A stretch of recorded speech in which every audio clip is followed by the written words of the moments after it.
ప్రత్యేకంగా 91వ కీర్తన చదువుకుందాం పిల్లరా. మహోన్నతుని చాటును నివసించేవాడే సర్వశక్తిని నీడలో విశ్రమించేవాడు. మహోన్నతుని చాటును నివసించేవాడే సర్వశక్తిని నీడలో విశ్రమించేవాడు. ఆయనే నాకు ఆశ్రయము, నా కోట, నేను నమ్ముకున్న నా దేవుడని నేను యెహోవాని గురించి చెప్పుచున్నాను. ఆయనే నాకు ఆశ్రయము, నా కోట, నేను నమ్ముకున్న నా దేవుడని నేను యెహోవాని గురించి చెప్పుచున్నాను. వేటకాని ఊరిలో నుండి ఆయన నిన్ను విడిపించును, నాశనకరమైన తెగులు రాకుండా నిన్ను రక్షించును. వేటకాని ఊరిలో నుండి ఆయన నిన్ను విడిపించు, నాశనకరమైన తెగులు రాకుండా నిన్ను రక్షించును. ఆయన తన రెక్కలతో నిన్ను కప్పును, ఆయన రెక్కల క్రింద నీకు ఆశ్రయం కలుగును. ఆయన సత్యము కేడమును డాలునై ఉన్నది. ఆయన తన రెక్కలతో నిన్ను కప్పును, ఆయన రెక్కల కింద నీకు ఆశ్రయం కలుగును. ఆయన సత్యము కేడమును డాలునై ఉన్నది. రాత్రి వేళ కలుగు భయమునకైనను, పగటి వేళ ఎగురు బాణమునకైనను, రాత్రి వేళ కలుగు భయమునకైనను, పగటి వేళ ఎగురు బాణమునకైనను, చీకటిలో సంచరించు తెగులునకైనను, మధ్యాహ్నమందు పాడు చేయు రోగమునకైనను నీవు భయపడుకుందువు. చీకటిలో సంచరించు తెగులకైనను, మధ్యాహ్నమందు పాడు చేయు రోగమునకైనను నీవు భయపడుకుందువు. నీ ప్రక్కన 1000 మంది పడినను, నీ కుడి పక్కన 10,000 మంది కూలినను అపాయం నీ అందుకు రాదు. నీ ప్రక్కన 1000 మంది పడినను, నీ కుడి ప్రక్కన 10,000 మంది కూలినను అపాయం నీ అందుకు రాదు. నీవు కన్నులారా చూచుండగా భక్తిహీనులకు ప్రతిఫలం కలుగును. నీవు కన్నులారా చూచుండగా భక్తిహీనులకు ప్రతిఫలం కలుగును. యెహోవా నీవే నా ఆశ్రయము అని నీవు మహోన్నతుడైన దేవుడు నీకు నివాసస్థలంగా చేసుకుని ఉన్నావు. యెహోవా నీవే నా ఆశ్రయము అని నీవు మహోన్నతుడైన దేవుని నీకు నివాసస్థలముగా చేసుకుని ఉన్నావు. నీకు అపాయమేమీ రాదు, ఏ తెగులును నీ గుడారం సమీపించదు. నీకు అపాయమేమీ రాదు, ఏ తెగులును నీ గుడారము సమీపించదు. నీ మార్గములన్నిటిలో నిన్ను కాపాడుటకు ఆయన నిన్ను గురించి తన దూతలకు ఆజ్ఞాపించును. నీ మార్గములన్నిటిలో నిన్ను కాపాడుటకు ఆయన నిన్ను గురించి తన దూతలకు ఆజ్ఞాపించును. నీ పాదములకు రాయి తగలకుండా వారు నిన్ను తమ చేతుల మీద ఎత్తి పట్టుకుందరు. నీ పాదములకు రాయి తగలకుండా వారిని తమ చేతుల మీద ఎత్తి పట్టుకుందరు. నీవు సింహములను నాగపామును త్రొక్కెదవు, కొదమ సింహములను భుజంగములను అనగదొక్కెదవు. నీవు సింహములను నాగపామును త్రొక్కెదవు, కొదమ సింహములను భుజంగమును అనగదొక్కెదవు. అతడు నన్ను ప్రేమించున్నాడు గనుక నేను అతన్ని తప్పించదను, అతడు నా నామం ఎరిగిన వాడు గనుక నేను అతని కనపరచదను. అతడు నన్ను ప్రేమించుచున్నాడు గనక నేను అతను తప్పించదను, అతడు నా నామం ఎరిగిన వాడు గనక నేను అతని కనపరచదను. అతడు నాకు మొరపెట్టగా నేను అతనికి ఉత్తరం ఇచ్చదను, శ్రమలో నేను అతనికి తోడై ఉండేదను, అతను విడిపించి అతని గొప్ప చేసేదను. అతడు నాకు మొరపెట్టగా నేను అతనికి ఉత్తరం ఇచ్చేదను, శ్రమలో నేను అతనికి తోడై ఉండేదను, అతని విడిపించి అతని గొప్ప చేసేదను. దీర్ఘాయు చేత అతనిని తృప్తిపరచదను, నా రక్షణ అతనికి చూపించదను. దీర్ఘాయువు చేత అతని తృప్తిపరచదను, నా రక్షణ అతనికి చూపించదను. ఆమేన్. కీర్తన గ్రంథం 122వ కీర్తన అంతా చదువుతాను. యెహోవా మందిరములకు వెలుగుమని జనులు నాతో అన్నప్పుడు నేను సంతోషించి తిని, యెరూషలేమా మా పాదములు నీ గుమ్యములలో నిలుచుచున్నవి. యెరూషలేమా బాగుగా కట్టబడిన పట్టణం వలె నువ్వు కట్టబడి ఉన్నావు. ఇశ్రాయేలీయులకు నియమింపబడిన శాసనములను బట్టి యెహోవా నామములకు కృతజ్ఞతాస్తుతులు చెల్లించుటకై వారి గోత్రములు, యెహోవా గోత్రములు అక్కడికి ఎక్కి వెళ్ళును. అచ్చట న్యాయము తీర్చుటకై సింహాసనములు, దావీదు వంశీయుల సింహాసనములు స్థాపింపబడి ఉన్నవి. యెరూషలేము యొక్క క్షేమం కొరకు ప్రార్థన చేయడి. యెరూషలేమా నిన్ను ప్రేమించు వారు వర్ధిల్లుదురు. నీ ప్రాకారముల్లో నెమ్మది కలుగును గాక, నీ నగరంలో క్షేమమును గాక. నా సహోదరుల నిమిత్తమును నా సహవాసుల నిమిత్తమును నీకు క్షేమం కలుగును గాక అని నేను అందును. మన దేవుడైన యెహోవా మందిరము నిమిత్తము నీకు మేలు చేయ ప్రయత్నించేదను. ప్రార్థన. ప్రియ ప్రభా, ఈ ప్రాతకాల ధ్యానం మా కొరకు దీవించండి. ఇవి చేసే మీ బిడ్డలు తండ్రి ప్రతి ఒక్కరిని వారి కుటుంబాలను ఆశీర్వదించమని, ఈ సమయాన్ని మా కొరకు దీవించమని, ఏ సంగతులు మేము వినాలో గ్రహించాలో వాటిని వినగలిగినట్లు గ్రహించగలిగినట్లు తండ్రి మీ కృప దయచేయమని యేసుక్రీస్తు ప్రభువు నామములో ప్రార్థిస్తున్నాం తండ్రి. ఆమేన్. 122వ కీర్తనలో 6వ వచనం, యెరూషలేము యొక్క క్షేమం కొరకు ప్రార్థన చేయడి. యెరూషలేమా నిన్ను ప్రేమించే వారు వర్ధిల్లుదురు. మనలో ప్రతి వారికి దీవించబడాలి, ఆశీర్వదింపబడాలి, వర్ధిల్లాలి, ఫ్లరిష్ కావాలి అనేటటువంటి ఒక ఆశ ఉంటుంది. వర్ధిల్లాలి అని నీవు వర్ధిల్ల కోరితే యెరూషలేమును ప్రేమించి యెరూషలేము కొరకు ప్రార్థన చేయి. యెరూషలేము క్షేమము కొరకు ఎవరు ప్రార్థిస్తారో, యెరూషలేమును ఎవరు ప్రేమిస్తారో వారు వర్ధిల్లుతారు. ఫ్లరిష్. ఈ వర్ధిల్లుట శరీరరీతిగానా, ఆత్మీయ రీతిగానా అని ఒక ప్రశ్న రావచ్చు. దేవుడు భౌతిక పరంగాను మెటీరియలిస్టిక్ మేనర్ లో కూడాను దేవుడు వర్ధన చేసేటటువంటి దేవుడుగా ఉన్నాడు. ఆత్మ సంబంధంగా కూడా దేవుడు వర్ధన చేసే దేవుడుగా ఉన్నాడు. ఆదికాండం 26:12-13 వచనాల్లో ఇస్సాకు ఆదేశమందున్న వాడై విత్తనం వేసి ఆ సంవత్సరం 100 ఫలం పొందును. యెహోవా అతని ఆశీర్వదించెను గనుక ఆ మనుష్యుడు గొప్పవాడాయను. దేవుని దీవెన ఐజాక్ తాను చూడగలిగాడు, వర్ధిల్లాడు. కనుక వర్ధిల్లటానికి రహస్యాలు, సీక్రెట్స్, ఒక సీక్రెట్ మనము ఈ ఉదయకాలం జ్ఞాపకం చేసుకుంటున్నాం. How to flourish, love Jerusalem, pray for the welfare of Jerusalem. యెరూషలేం యొక్క క్షేమం కొరకు ప్రార్థన చేయాలి. ఎందుకు యెరూషలేం కొరకు నేను ప్రార్థన చేయాలి అని మీకు ప్రశ్న రావచ్చు. పౌలు గారి మాటల్లో రోమీయులకు రాయబడినటువంటి పత్రికలో 9వ అధ్యాయం ఆయన చెప్పినటువంటి మాట 4వ వచనం 5వ వచనం. రోమా 9. వీరు ఇశ్రాయేలీయులు దత్తపుత్రత్వమును, మహిమయు, నిబంధనమును, ధర్మశాస్త్ర ప్రధానమును, అర్చనాదులను, వాగ్దానములను వీరివి. ఇతరులు వీరివారు. శరీరమును బట్టి క్రీస్తు వీరిలో పుట్టెను. అందుకొరకు మన యెరూషలేము కొరకు ప్రార్థించాలి. వీరు దేవుని దత్తపుత్రులు. లోకములో ఉన్నటువంటి ఈ జనాంగము నిజమైనటువంటి దేవుని ఎరిగినటువంటి కాలములో వీరు దేవుని ఎరిగినటువంటి ఆయనకి ఇష్టమైనటువంటి ప్రజలుగా వీరున్నారు. దేవుని మహిమను వీరు చూచారు. అంతేకాదు దేవుడు తన నిబంధన వీరికి ఇచ్చాడు. ధర్మశాస్త్ర పద్ధతులు వీరికి అందించాడు. వీరి ద్వారా దేవుడు వెల్లడిపరిచాడు. దేవుని ఎలా ఆరాధించాలి, అర్చనాదులు, దేవుని ఆరాధించేటటువంటి పద్ధతి, బలులు, అర్పణలు గూర్చినటువంటి చాలా వివరం దేవుడు వారికి అందించాడు. ఎందుకంటే బలులన్నిటికీ పరిసమాప్తి ప్రభు అయినటువంటి యేసుక్రీస్తు ఒకనాడు లోక పాపం కొరకు శిలువలో ఆయన మరణిస్తాడు.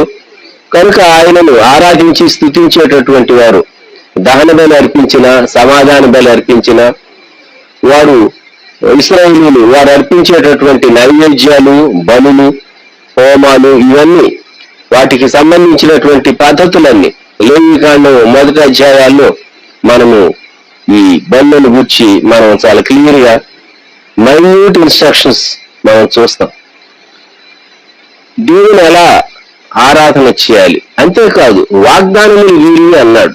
ప్రామిసెస్ దేవుడు అబ్రహాంతో నిబంధన చేశాడు, ఇస్సాకుతో నిబంధన చేశాడు, ఇశ్రాయేలుతో జేకబ్తో నిబంధన చేశాడు, దావీదుతో నిబంధన చేశాడు.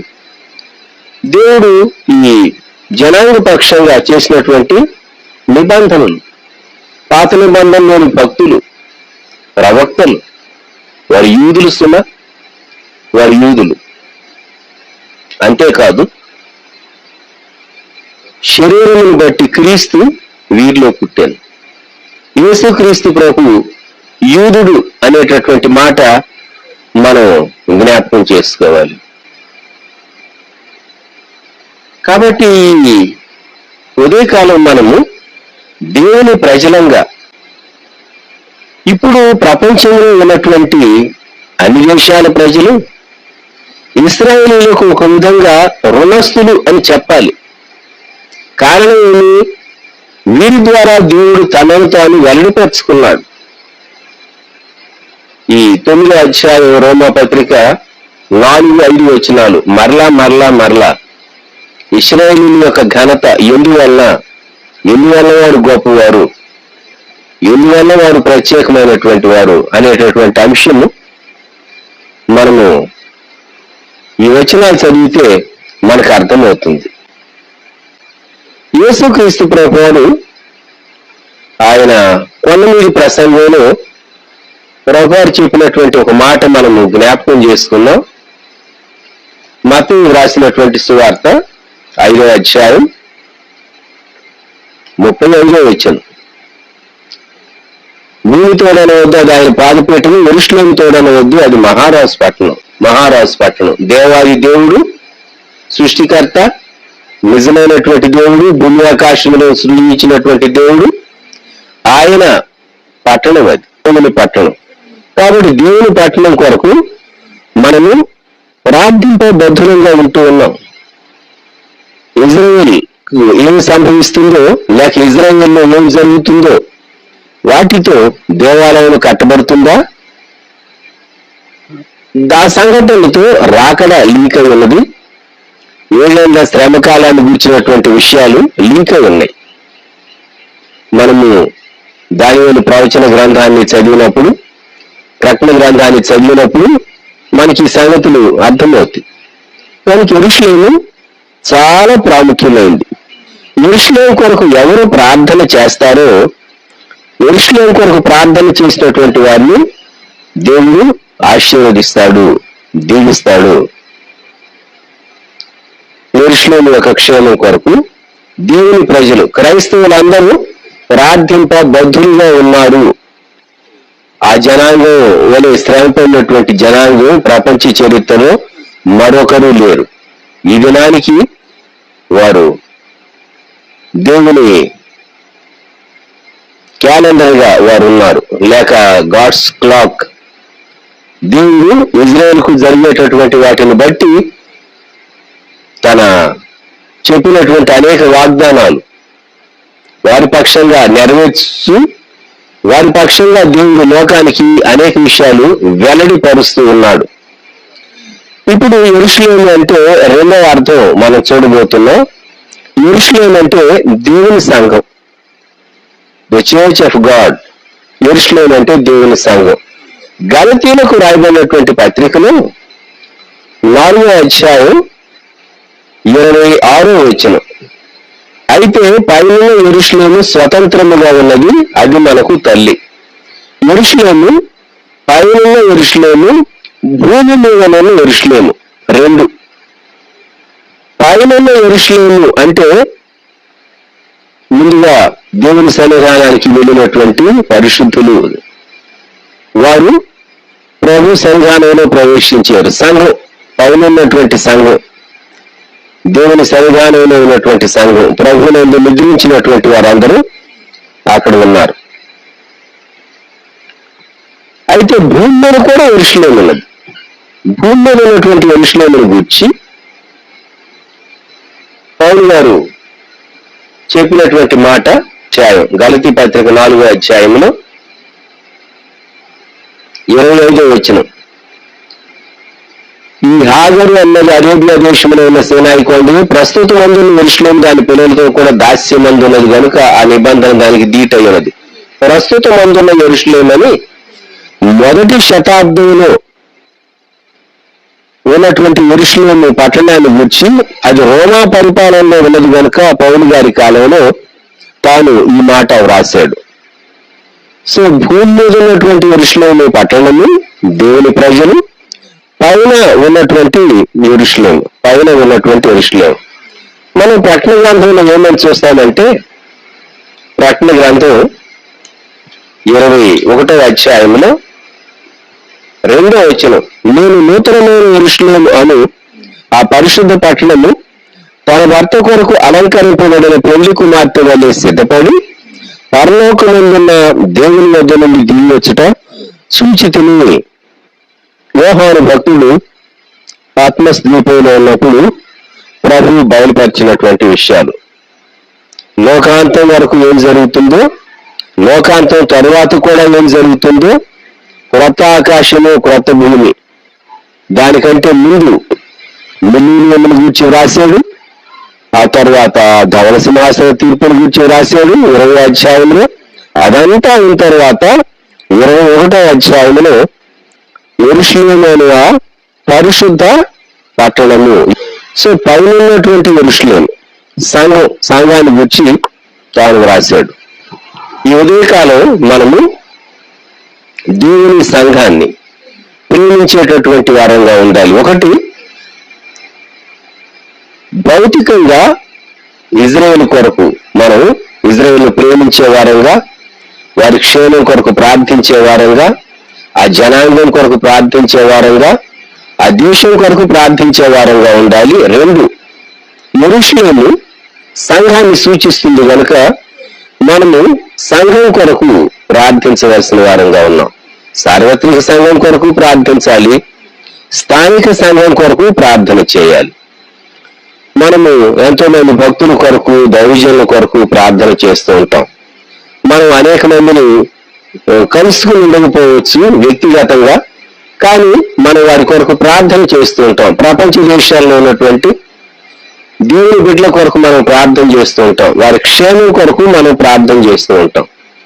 అదే సమయంలో స్థానిక సంఘం కొరకు కూడా మనం ప్రార్థన చేస్తూ ఉంటాం. మనం ఏ సంఘంలో, ఏ సహవాసంలో మనం ఉన్నామో ఆ సంఘాన్ని మనము ప్రేమించవలసినటువంటి వారంగా ఉన్నాం. యోహాను రాసిన సువార్త 21వ అధ్యాయంలో పునరుద్ధానుడైనటువంటి ప్రభువైనటువంటి యేసుక్రీస్తు వారు ఆ తిబెరియ సముద్ర తీరమున తన శిష్యులకు తాను ప్రత్యక్షపరుచుకున్న తరువాత యేసు ప్రభు వారు సీమోను పేతురుకు వేసినటువంటి ప్రశ్న యోహాను 21:15, యోహాను కుమారుడైన సీమోను, వీరికంటే నీవు నన్ను ఎక్కువగా ప్రేమించుచున్నావా అని అడుగ్గా అతడు, అవును ప్రభువా, నేను నిన్ను ప్రేమించుచున్నానని నీవే ఎరుగుదు అని ఆయనతో చెప్పాను. యేసు నా గొర్రె పిల్లలను మేపిమని అతనితో చెప్పాను. యేసు ప్రభువారు, నీవు నన్ను ప్రేమిస్తున్నావా, వీరికంటే ఎక్కువ ప్రేమిస్తూ ఉన్నావా అని ముమ్మారు ప్రశ్న వేశాడు అని ఈ భాగంలో మనం చదువుతాం. 16వ వచనంలో ఆయన మరలా అడిగాడు. మరలా ఆయన, యోహాను కుమారుడైన సీమోను, నన్ను ప్రేమించుచున్నావా?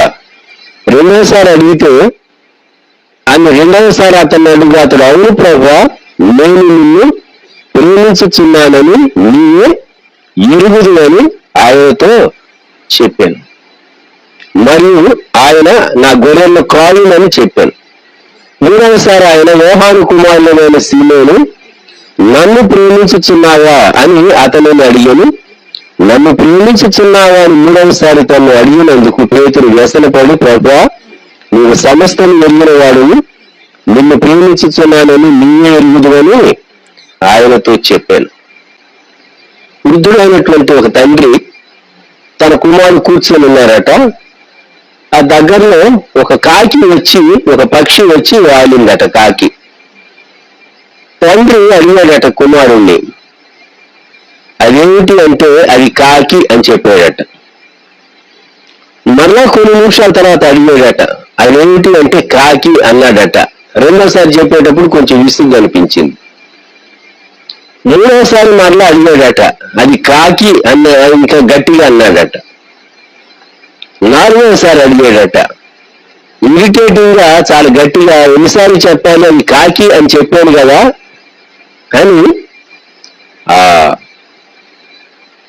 యవనస్తుడు తండ్రి పైన, వృద్ధుడైన తండ్రి పైన కోప్పడ్డాడట. తండ్రి ఒక బుక్ తీసుకుని వచ్చాడట, పాత బుక్.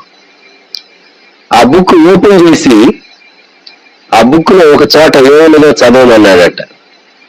ఈరోజు నా కుమారుడు 23 సార్లు కాకిని చూపించి అదేమిటి అని అడిగితే తండ్రి ఓపికగా 23 సార్లు జవాబు చెప్పాడని అందులో రాయబడి ఉన్నది. అది చదివినప్పుడు ఆ కుమారుడు కన్నీరు విడిచాడు. తెలియనటువంటి వయసులో, గ్రహింపు లేనటువంటి వయసులో, ఇంకా లోక జ్ఞానం ఎక్కువగా రానటువంటి వయసులో, లేకుంటే ఆ పక్షిని ఏమంటారో తాను గుర్తుపెట్టుకోలేనటువంటి వయసులో అదేమిటి అంటే 24 సార్లు తండ్రి జవాబు చెప్పాడని ఆ పాత ఒక బుక్ లో తండ్రి వ్రాసి పెట్టాడట. అది కుమారుని చూపించాడట. సిగ్గుపడ్డాడు కుమారుడు, క్షమించమని అడిగాడు. యేసు ప్రభు గారు 3 సార్లు అడిగాడు, ఏమని? నీవు నన్ను ప్రేమిస్తున్నావా? వీరికంటే నువ్వు నన్ను ఎక్కువగా ప్రేమిస్తూ ఉన్నావా? So the test of love. గొర్రెలు ప్రభు ఏం చెప్పాడంటే, గొర్రె పిల్లలను మేపులు అన్నాడు. గొర్రెలను కాయుము అన్నాడు. ఆ తర్వాత 18వ వచనంలో గొర్రెలను మేపుము అన్నాడు. ఇక్కడ గొర్రెలను మేపుట, గొర్రెలను కాయుట, గొర్రె పిల్లలను మేపుట 3 ఉన్నాయి. గమనించండి, కొంచెం వ్యత్యాసం ఉన్నది. గొర్రెలంటే పెద్దవి, గొర్రె పిల్లలంటే చిన్నవి. ఈరోజు షెపర్డింగ్ ఎవరైతే చేస్తూ ఉంటారో, కాపరిగా ఎవరైతే సంఘాల్లో సహవాసాల్లో కాపరి కాదు, ఒక ఎల్డర్గా, ఒక బాధ్యతాయుతమైనటువంటి స్థానంలో ఉండి అనేకులకు సలహా ఇచ్చేటటువంటి, హెచ్చరిక చేసేటటువంటి స్థితిలో ఉంటారో, అటువంటి వారికి 1-2 సూచనలు నేను మీకు జ్ఞాపకం చేస్తాను. ప్రేమించుట, కాయుట, మేపుట అంటే సరైన రీతిగా మనం అర్థం చేసుకోవాలి. మనం చాలా భయంకరమైనటువంటి దినాల్లో ఉంటూ ఉన్నాం. కాబట్టి మనం మన సొంత జ్ఞానంతో, మన సొంత నడిపింపుతో అలాగూ ఇలాగూ అని చెప్పి రాంగ్ అడ్వైస్ సంఘస్థులకు ఇవ్వకూడదు. గొర్రెలను ప్రేమించాలి, దేవుని మందను ప్రేమించాలి, గొర్రె పిల్లలను మేపాలి, గొర్రెలను కాయాలి, గొర్రెలను మేపాలి. లోకస్తుల పద్ధతి ఏంటంటే, లోకస్తులు వాళ్ళకి లాభం ఉంటే మనతో చాలా చక్కగా మాట్లాడతారు, ప్రేమను కనుగరిచినట్లుంటారు, స్నేహం చేస్తారు, గౌరవిస్తారు. మనతో అవసరం లేదనుకోండి, మీరెవరో నేనెవరమో అన్నట్టుగా లోకస్తులు మనతో ప్రవర్తిస్తూ ఉంటారు. విశ్వాస పద్ధతి అది కాదు.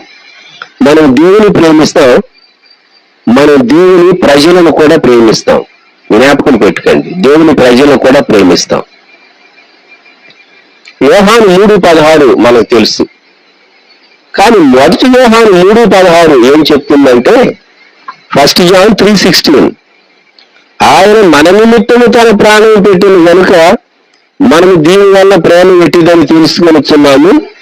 మనము కూడా సహోదరుల నిమిత్తం మన ప్రాణములను పెట్టబద్ధులమై ఉన్నాం.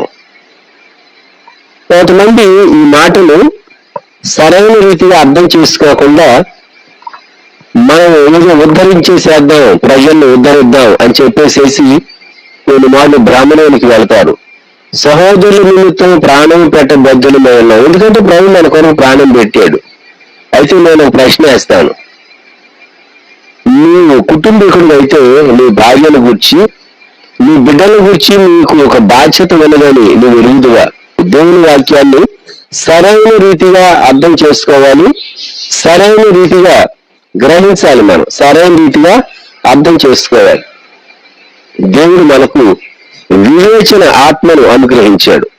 పౌలు గారు కొరింథీ సంఘానికి వ్రాస్తూ, కొరింథీ సంఘానికి వ్రాసినటువంటి 1 కొరింథీ 2వ అధ్యాయం పౌలు గారు ఈ మాట రాశాడు. 1 కొరింథీ 2వ అధ్యాయం 15వ వచనం, ఆత్మ సంబంధి అయిన వాడు అన్నిటినీ వివేచించును గాని అతడు ఎవరి చేతనైనను వివేచింపబడడు. డిసైన్మెంట్ దేవుడు మనకు అనుగ్రహించాడు, స్పిరిచువల్ డిజైన్మెంట్. కనుక దేవుడు అనుగ్రహించినటువంటి ఆ వివేచన ఆత్మ మనం కలిగి ఉండటం చాలా అవసరం. దేవుని సంఘాన్ని మనం ప్రేమించాలి. ఎందుకు చెప్తూ ఉన్నానంటే, బ్యాలెన్స్డ్ థింకింగ్ లేకపోతే దేవుడు మనకు చెప్పని దాన్ని, దేవుడు మనకు ఇవ్వని దాన్ని మనం కొన్ని మార్లు రిస్క్ తీసుకుని మనకు కీడు, మన కుటుంబానికి నష్టం జరిగేటటువంటి డేంజర్ జోన్లోనికి మనం వెళ్ళకూడదండి, మనం వెళ్ళకూడదు. జ్ఞాపకం పెట్టుకుందాం. ఇందులో షెపర్డింగ్ లో ఉన్నటువంటి సాధక బాధకాల్లో నా స్వంత అనుభవంలో నుండి నేను మీకు ఒక అడ్వైస్ చెప్పాలనుకుంటూ ఉన్నాను. కొన్నిమార్లు యవనస్తులు సమస్యల్లోనికి వెళుతూ ఉంటారు. ఎంతగా సమస్యలోనికి వెళుతూ ఉంటారు అంటే, వాడు ఆ సమస్య నుండి బయటకు రావటానికి ఇష్టపడరు. మనం వారికి సలహా ఇచ్చి వారిని ఆ సమస్య నుండి బయటకు తీసుకుని రావాలని యత్నించిన కొన్ని మార్లు మనం అవమానానికి గురవుతూ ఉంటాం. అటువంటి పరిస్థితులు అపార్థానికి గురవుతూ ఉంటాం. అరే అనేది అవమానమైన అపార్థమైన వారికి క్షేమం కలిగిందాను కొన్ని సంవత్సరాల తర్వాత నువ్వు వెరిఫై చేస్తే కొందరికి క్షేమం కలుగదు. కారణం వారు మనం ఎంతో ప్రయాసపడి మనం ఇచ్చినటువంటి సలహా, మనం చేసినటువంటి ప్రయత్నాన్ని వారు నిర్లక్ష్యం చేశారు అని మనకు అర్థమవుతుంది. దేవుని ప్రజలను ప్రేమించాలి. దేవుని ప్రజలను ప్రేమించుట అనే దాన్ని సరైన రీతిగా మనం అర్థం చేసుకోవాలి. దేవుడు వ్యక్తులను కుటుంబాలను ఉద్ధరించేవాడు. మనమే కొన్ని మార్లు ఉద్ధరిద్దాం అని చెప్పేసేసి మన హద్దు దాటి మనం కొన్ని కార్యాలు చేయటానికి యత్నించి సమస్యలను కొని తెచ్చుకుంటాం. జ్ఞాపకం పెట్టుకోనండి, సమస్యలను కొని తెచ్చుకుంటాం. ప్రియమైనటువంటి వారులారా, మనం చాలా భయంకరమైనటువంటి అపాయకరమైనటువంటి దినాల్లో ఉన్నాం. మంచి దినాలు, అపాయకరమైనటువంటి దినాలు. కనుక మనము ఆత్మ వివేచన కలిగిన వారంగా, ఆత్మ సంబంధి అయిన వాడు అన్నిటినీ వివేచించును. మనం చాలా కేర్ఫుల్ గా మనం ఈ దినాల్లో ముందుకు వెళ్ళవలసినటువంటి వారు. ప్రియమైనటువంటి వారులారా, మనము దేవుని ప్రజలను ప్రేమించాలి. కానీ దేవుడు అనుభవించినటువంటి వివేచన ఆత్మను మనము పోగొట్టుకోకూడదు. మీకు సంఖ్యాకాండంలో ఒక వ్యక్తిని నేను చూపించి నేను ఈ భాగాన్ని దేవుని ప్రేమించటం గురించి తాను దేవుని కొరకు దేవుని సంఘాన్ని లేక దేవుని ప్రజలను తాను ప్రేమించి దేవుని ఎలా పొందాడో మీకు నేను జ్ఞాపకం చేసి ముగించాలని ఉద్దేశిస్తూ ఉన్నాను. సంఖ్యాకాండ గ్రంథం 25వ అధ్యాయం 12వ వచనం. కాబట్టి నీవు అతనితో ఇట్లను దేవుడు చెప్తూ ఉన్నాడు, అతనితో నేను నా సమాధాన నిబంధనను చేయుచున్నాను. అది నిత్యమైన యాజక నిబంధనగా అతనికిను అతని సంతానమునకును కలిగి ఉండును. ఏలనగా అతడు తన దేవుని విషయమందు ఆసక్తి గలవాడై ఇశ్రాయేలీయుల నిమిత్తము ప్రాయశ్చిత్తము చేశాను. ప్రాయశ్చిత్తం చేశాడు. ఎవరు? పైన చూస్తే ఫీనెహాసు. వారు చేసినటువంటి పాపాన్ని బట్టి. ఎవరు వారు? ఆ పురుషుని పేరు జిమ్రి, అతడు షిమ్యోను గోత్రికుడు. ఆ స్త్రీ పేరు కొజ్బి, ఆమె మిద్యానీయురాలు. బిలాము దేవుని ప్రజలను తాను శపించట కొరకు బాలాకు పిలువనంపిస్తే దీవించి వెళ్ళాడు. దేవుడు దీవెన వచనమే తన నోట ఉంచాడు. అందుకే యోగా పత్రికలో ఇశ్రాయేలీయులకు ఉరియొడ్డుమని చెప్పినటువంటి బిలాము అని బిలాము చేసిన పాపాన్ని గురించి యోగా పత్రికలో మనం చదువుతాం. బిలాము బహుమానం ఆశించి బాలాకు రాజుకు దేవుని దీవెన జనాంగమైనటువంటి ఇశ్రాయేలీయులు వాడు దేవుని కృప ఎలా పోగొట్టుకుంటారో, దేవుని తీర్పు జడ్జిమెంట్ ఎలా వస్తుందో ఇశ్రాయేలీయుల చేత పాపం చేయిస్తే సలహా ఇచ్చి బహుమానం తీసుకుని వెళ్ళిపోయాడు. అందుకే తర్వాత కత్తి చేత చంపబడ్డాడని, సోదరుడైనటువంటి బిలాము కత్తి చేత చంపబడ్డాడని యెహోషువ గ్రంథంలో చదువుతాం మనం. బిలాము ఇచ్చినటువంటి ఈ రాంగ్ అడ్వైజ్ ని బట్టి ఈ మోయాబు రాజు తాను వ్యభిచారం చేయటానికి స్త్రీలను పంపించాడు.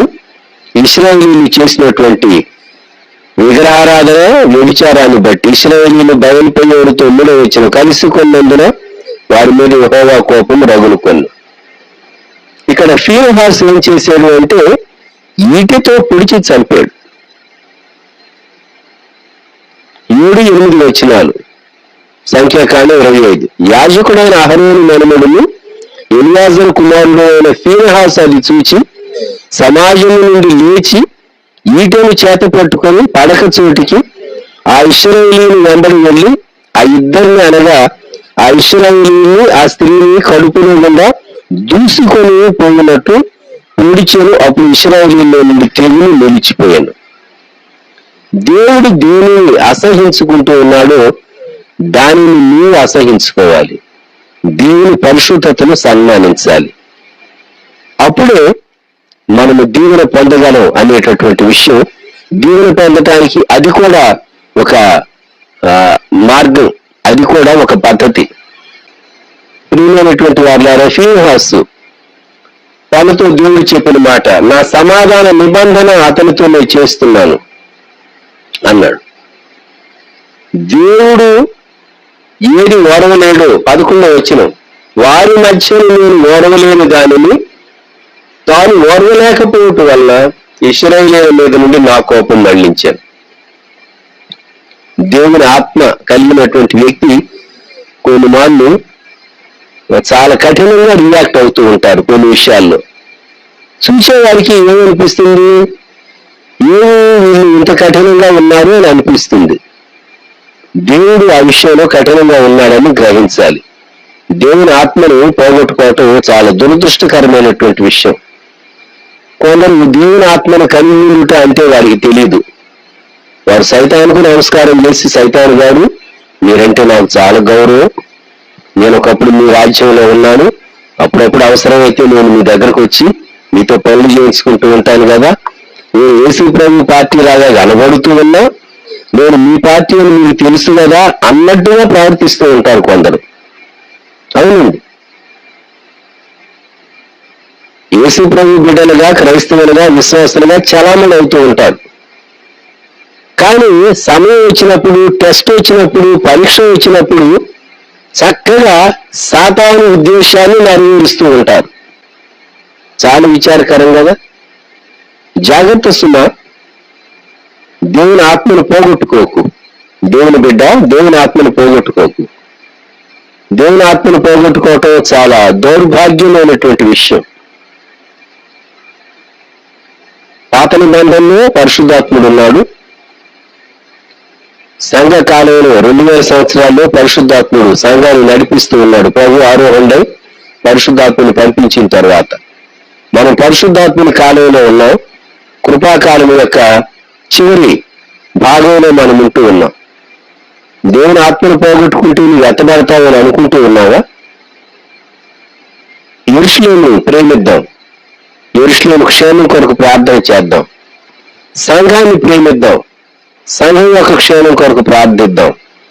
ఈ అంచెదినాల్లో నువ్వు ఏ స్థానంలో ఉన్నావో, ఏ స్థితిలో ఉన్నావో, విశ్వాసిగా ఉన్నావో, ఒక పెద్దగా హెచ్చరిక చేసేటటువంటి వ్యక్తులు ఉన్నావో, ఒక సేవకులుగా ఉన్నావో, నువ్వు ఏ స్థానంలో ఉన్నావో, నువ్వు దేవుని సంఘాన్ని, దేవుని ప్రజలను ప్రేమించేటటువంటి వాడుగా, ప్రేమించేటటువంటి దానవుగా, నీ లిమిట్స్ నువ్వు ఎరిగి ఉండి అదే సమయంలో వాడిని ప్రేమించుట్లో, వాడిని హెచ్చరించుట్లో నువ్వు చేయగలిగినంత చేసి మంచి మాదిరిని చూపించు. అప్పుడు ప్రభువు మహిమపరచబడతాడు. యెరూషలేము యొక్క క్షేమం కొరకు ప్రార్థన చేయండి. యెరూషలేమా, నిన్ను ప్రేమించేవారు వర్ధిల్లుదురు. అది కీర్తనకారులు దావీదు చెప్పినటువంటి మాట. 6వ వచనం, యెరూషలేము యొక్క క్షేమం కొరకు ప్రార్థన చేయండి. యెరూషలేమా, నిన్ను ప్రేమించేవారు వర్ధిల్లుదురు. యూదులు ఎప్పటెప్పటికీ, ఎన్నటెన్నటికీ భూమి నిలిచి ఉన్నంత కాలం వారు దేవుని జ్యేష్ఠ పుత్రులు అని మనం జ్ఞాపకం చేసుకోవాలి, ఒప్పుకోవాలి. తప్పదు, ఇది జ్ఞాపకం పెట్టుకుందాం. యెరూషలేము యొక్క క్షేమం కొరకు మనం ప్రార్థన చేయ బద్ధులంగా ఉంటూ ఉన్నాం. ప్రార్థన చేసుకున్నాం. ప్రేమ గల మా తండ్రి, పరిశుద్ధ ప్రభువా, గొప్ప దేవా, మా రక్షక, మీకు వందనములు, స్తోత్రములు చెల్లిస్తూ ఉన్నాం. ఈ ప్రాతకాల సమయంలో మేము యెరూషలేము కొరకు అనగా మీ జనాంగం కొరకు, ఇశ్రాయేలీయుల కొరకు, యూదుల కొరకు ప్రార్థించవలసిన వారమని, యెరూషలేము పట్టణం యొక్క క్షేమం కొరకు ప్రార్థించవలసిన వారమని, అలాగే భూమి మీద ఉన్నటువంటి యెరూషలేము సంఘం కొరకు మేము ప్రార్థించవలసిన వారమని మీరు మాకు జ్ఞాపకం చేసినందుకు స్తోత్రాలు. అయితే మా హద్దులు, లిమిట్స్ కూడా మేము గుర్తెరిగి వాక్యాన్ని సరైన రీతిగా గ్రహించిన వారంగా, నేను ఎక్కడ తండ్రి రిస్క్ తీసుకోవచ్చు, ఎక్కడ మేము రిస్క్ తీసుకోకూడదు, మీరు మాకు హెచ్చరిక చేసినటువంటి విషయాలను బట్టి ఆత్మ వివేచన గురించి మీకు వందనాలు చెల్లిస్తున్నాం. ప్రేమగన్నటువంటి తండ్రి, ఈ ప్రాతః కాలంలో మీరు ఫీహాసులు మాకు జ్ఞాపకం చేశారు.